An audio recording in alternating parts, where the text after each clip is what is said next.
최근 가장 이슈되는 주제로 함께하는 시간 주기자의 시시각각 시작하겠습니다. 오늘도 쿠키뉴스 지영희 기자 나와 있습니다. 안녕하세요. 네, 안녕하세요. 쿠키뉴스 지영희 기자입니다. 네, 오늘은 어떤 주제 준비되어 있습니까? 네, 우리는 최근 플랫폼 노동자 덕분에 스마트폰 터치 몇 번만으로 각종 생활 서비스를 손쉽게 누리고 있습니다. 플랫폼 사업자는 기술 혁신, 경영 혁신이란 이름으로 플랫폼 노동자를 사용하고 그 기술 혁신이 소비자와 사업자의 편익을 좀 더 증대시켰지만 플랫폼 노동자의 노동 혁신은 이루지 못했습니다. 그래서 오늘은 편리함 뒤에 숨겨진 플랫폼 노동자의 열악한 상황을 살펴보겠습니다. 네. 신산업 육성은 우리 경제가 앞으로 나아가기 위해서 꼭 추진해야 할 과제입니다. 하지만 거기에서 선행돼야 할 숙제는 노동자들의 노동 환경 조성인데요. 아직도 갈 길이 먼 것 같습니다. 오늘 관련해서 이야기 나눠보도록 하겠습니다. 자, 먼저 플랫폼 노동자에 대한 정확한 용어 해석이 필요할 것 같습니다. 플랫폼 노동자가 누구죠? 네, 플랫폼 노동자는 IT 통신기술의 발달로 대리운전이나 배달, 택배, 가사직군 등의 노동자를 사업주와 매칭해주는 디지털 플랫폼이 생겨나면서 불리게 된 이름입니다. 정보기술과 공유경제의 급격한 발전으로 소셜미디어와 애플리케이션 등 다양한 디지털 플랫폼을 매개로 한 신종 일자리 및 고용 형태를 뜻하는 말이 플랫폼 노동자입니다. 네, 좀 정리를 하자면 스마트폰 앱 같은 디지털 플랫폼을 통해서 업무 수행을 요청받고 일을 하는 사람을 플랫폼 노동자라고 하는데요. 예를 들면 배달 대행이라든지 대리 기사를 좀 생각을 하시면 될 것 같습니다. 근데 그 범위가 음식 배달, 인력 중개, 대리운전, 온라인 상거래 등으로 확산이 되고 있는데 그래서 그 수가 점점 증가하고 있다고 합니다. 얼마나 됩니까? 네, 변화는 수치로도 쉽게 확인할 수 있는데요. 미국 노동통계국은 2019년 전체 근로자의 36%인 5,700만 명이 플랫폼 노동으로 수입을 얻었다고 밝혔습니다. 그 수도 2020년 6,220만 명, 2028년 9천만 명으로 늘어날 것으로 전망되고 있습니다. 네, 그런데 그분들이 단기 아르바이트만 하는 게 아닙니다. 엄연히 평생 일자리로 플랫폼 노동을 택하는 분들도 많죠. 네, 맞습니다. 한 여론조사 회사도 지난해 미국 노동자의 29%가 플랫폼 노동을 주 직업으로 삼았다고 분석했습니다. 그렇군요. 그리고 미국뿐만이 아니고 우리나라도 관련 종사자들이 늘고 있다고 하는데 얼마나 됩니까? 네, 정보기술이 발전하면서 소셜미디어와 애플리케이션 같은 디지털 플랫폼을 매개로 한 일자리가 급격하게 확산되고 있습니다. 한국고용정보원에 따르면 우리나라의 플랫폼 노동자는 54만여 명으로 추산되고 있는데요. 전체 취업자의 2%를 차지하는 수준입니다. 네. 보면요. 특히나 배달 일을 하는 플랫폼 노동자들이 좀 많이 늘어난 것 같은데 그도 그럴 것이 아무래도 배달 앱이 크게 발전했기 때문이 아닐까 싶습니다. 그만큼 관련 종사자들도 늘었겠죠. 네, 아직 공식 통계는 없지만 업계에서는 배달앱 종사자가 3만 명 안팎일 것으로 추산하고 있습니다.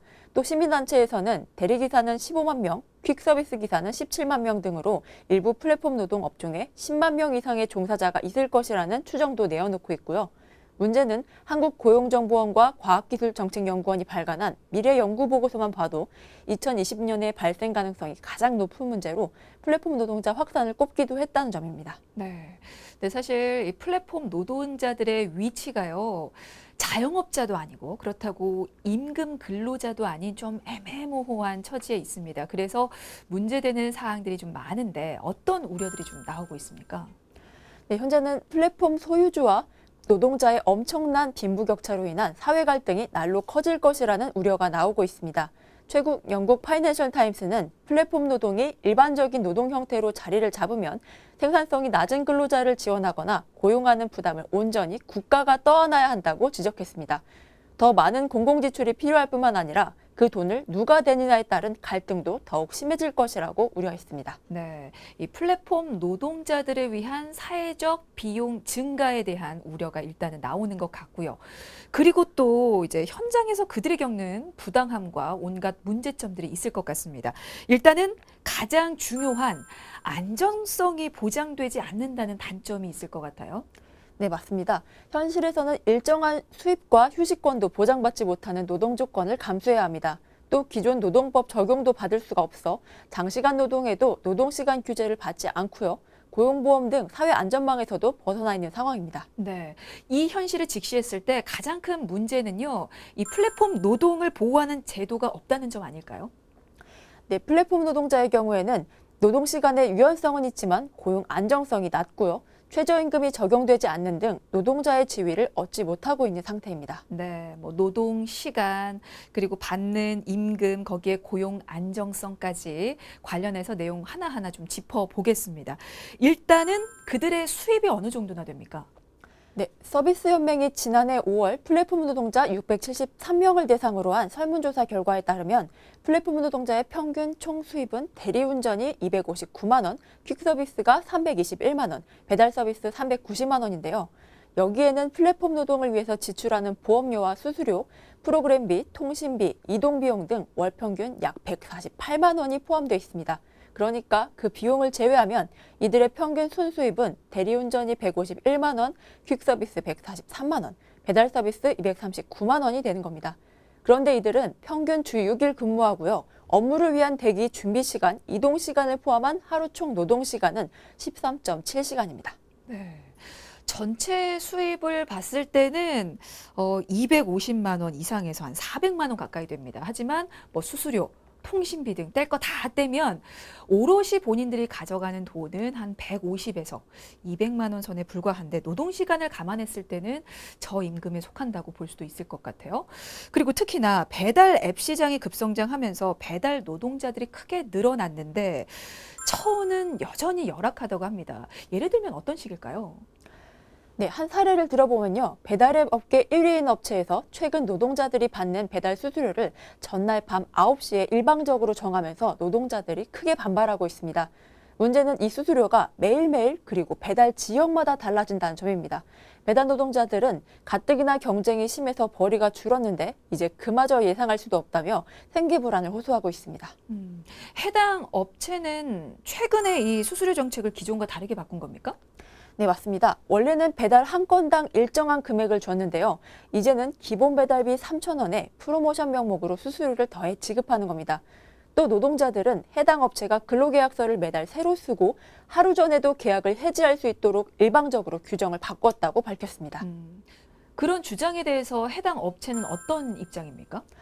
네, 수수료를 매일 바꾸는 건 노동자들을 독려하기 위한 제도이고 다른 문제들도 노조와 대화로 풀겠다고 밝혔습니다. 네. 하지만 그런 불만이나 문제가 생기는 건 비단 그 해당 배달 앱만은 아닐 겁니다. 어떤 부분이 문제가 되는지 더 살펴보도록 할게요. 관련 조사 결과가 있죠? 네, 한 조사 결과 응답자의 33.3%는 플랫폼, 즉 중개업체의 과도한 수수료 등 중간 착취 근절을 원하고 있었습니다. 또 20.6%는 사용자의 자격 및 인력 공급, 수수료, 세금 등의 기준을 법으로 규정하길 원했고요. 노동 3권 보장과 플랫폼의 직접 고용도 원하고 있었습니다. 근데 여기서 중요한 게 뭔가 문제가 생겼을 때 플랫폼과 소통 여부는 잘 되는지 그것도 중요한데요. 어떻습니까? 잘 되고 있습니까? 네, 전혀 소통하지 못한다는 의견이 30.2%, 소통하지 못한다는 의견이 30%로 조사됐습니다. 업무 중 교통사고 등 문제가 발생해도 10명 중 6명 이상은 플랫폼에게 사용자 지위나 책임의 소재를 기대할 수 없는 겁니다. 네. 그리고 또 여기서도 성불평등이 있다고 합니다. 오프라인뿐만이 아니고요. 웹 기반 여성 플랫폼 노동자들도 부당한 대우를 받고 있다라는 그런 조사 결과가 있어요. 디지털 플랫폼 여성 노동자가 온라인, 오프라인 일자리보다도 열악한 노동 환경에 처해 있다고 하는데 요거 좀 자세히 들어봐야 될 것 같습니다. 어떻습니까?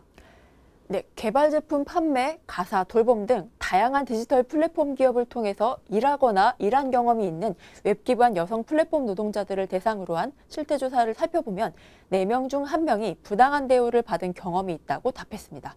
세부적으로 보면 일 요구 불명확, 임금 체불 및 미지급, 연령 및 성차별 대우 등을 꼽았고요.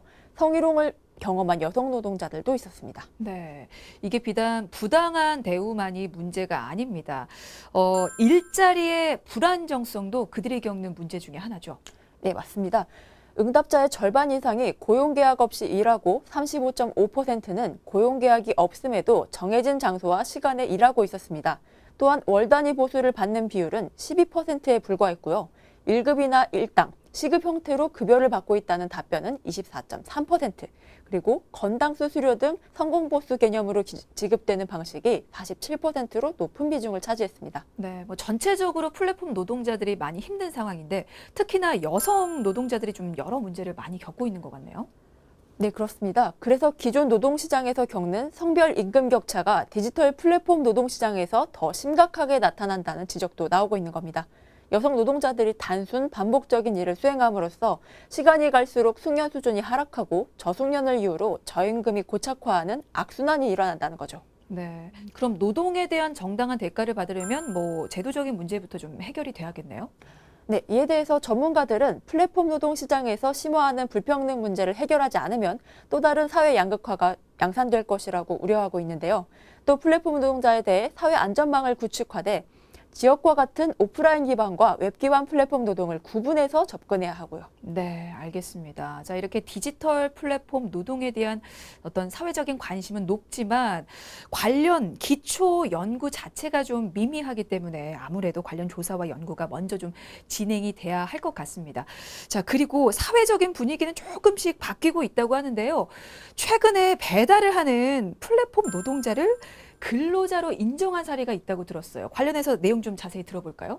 네, 있습니다. 한 배달앱 배달원 5명은 정해진 장소에 출퇴근할 의무가 있고요. 점심시간까지 보고를 해야 하고 특정 지역에 파견되는 등 업무 지시를 받고 있다며 지난해 7월 고용부에 진정을 제기했는데요. 고용부 서울북부지청은 그들을 근로자로 해당한다는 결론을 내린 것으로 알려졌습니다. 플랫폼 노동자인 배달원이 근로자로 인정을 받으면 처우가 어떻게 그러면 개선이 됩니까? 네, 노동관계법의 보호 대상이 되고요. 사용자 측에는 노동관계법에 따른 각종 수당 지급 등의 의무가 생기게 됩니다. 다만 고용부는 이번 판단이 진정을 제기한 배달원 5명에게만 적용이 되고 다른 배달원은 근무 형태에 따라서 판단이 달라질 수 있다고 설명했습니다. 네, 자 이렇게 플랫폼 노동자가 근로자로 인정이 되는 첫 사례가 나타나면서 향후 또 상황이 주목이 되고 있는데요. 이제 대안도 살펴보도록 하겠습니다. 최근에 플랫폼 노동자들의 처우가 문제가 되자 플랫폼 노동자가 가장 많은 서울시에서 지금 플랫폼 노동자 지원책을 내어놓고 있다고 들었어요. 어떻습니까? 네, 그렇습니다. 서울시는 플랫폼 노동자의 권익 보호와 시민 인식 개선 등을 위해서 관련 논의를 진행해 왔는데요.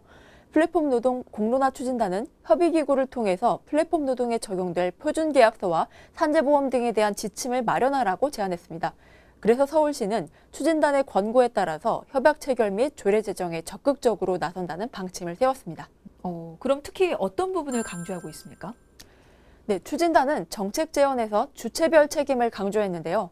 플랫폼 운영자에게는 공급자와 계약 시 표준계약서 작성 의무화와 보험 가입 시 일정 비율 부담 등을 요구했는데요. 이를 중개할 뿐 실제 사용자가 아니라는 주장으로 운영자들이 플랫폼 노동자에 대한 책임을 회피해온 것에 반해서 오히려 무거운 책임을 물린 셈이라고 볼 수 있습니다. 네, 일단은 이 플랫폼 운영자에게 가장 큰 책임을 안겨준 것 같습니다. 근데 이제 일단 플랫폼 운영자뿐만이 아니고 주체별로도 지금 각자 책임을 다하라고 했는데 그러면 노동자와 지자체에게는 어떤 점을 요구하고 있는 걸까요? 네, 노동자에게는 운영자가 개최하는 다양한 교육 프로그램의 참여와 안전, 위생, 범죄 이력 등의 신뢰성 제고, 또 회사의 수익성이 개선되도록 노력 등을 제안했고요. 서울시에는 다양한 근로 형태 발생에 따른 산재보험 및 근로기준법 적용 여부 검토와 악천후와 새벽 배송 등 노동자의 안전이 위협받을 수 있는 근로조건에 대한 제한 조치 마련 등을 제시했습니다. 네, 자 이렇게 플랫폼 노동자가 가장 많은 서울시에서 먼저 나섰고요. 그리고 정부 차원에서도 지원에 나서고 있다고요? 네, 그렇습니다. 정부가 플랫폼 노동자의 협동조합 설립 지원에 나선다고 밝혔습니다. 중앙정부가 플랫폼 노동자를 지원하기 위해 직접 나서는 것은 이번이 처음인데요. 협동조합을 만들면 조합원의 지위로 사업을 할 수 있고 사업의 영업이익도 나눠 가질 수 있어서 고용의 안정성이 지금보다 높아지고요. 협동조합이 조합원을 위한 복지 혜택을 제공하기 때문에 고용의 질도 향상됩니다. 그러면 정부에서도 이렇게 지원을 늘려서 플랫폼 노동자들의 고용 안정성을 강화하겠다는 그런 의미로 보이네요. 네, 기획재정부는 올해부터 2022년까지 3년간 적용되는 제3차 협동조합 기본계획에 플랫폼 노동자에 대한 협동조합 설립 지원 방안을 담아서 발표할 계획이라고 밝혔는데요. 지원은 정부 산하 기관인 사회적기업진흥원을 활용할 계획이고요. 사회적기업진흥원이 전문가들과 계약을 하고 이들이 컨설팅 등의 방식으로 플랫폼 노동자의 협동조합 설립을 지원하는 방식입니다. 사회적기업진흥원은 현재 도 16개 광역시, 시도에서 회계사, 노무사, 변호사 등 외부 전문가들과 연계해서 협동조합 설립을 지원하고 있습니다. 네. 자, 오늘은 플랫폼 노동자에 대해서 살펴봤는데요. 이들은 임금 근로자 그리고 자영업자 중간 어스름하게 있습니다. 하지만 이들도 노동자입니다. 이들이 보호받을 수 있는 지원책이 좀 많이 나오길 기대해 보겠습니다. 자, 오늘 시시각각 여기서 마무리 짓겠습니다. 지금까지 쿠키뉴스 지영희 기자였습니다. 고맙습니다. 감사합니다.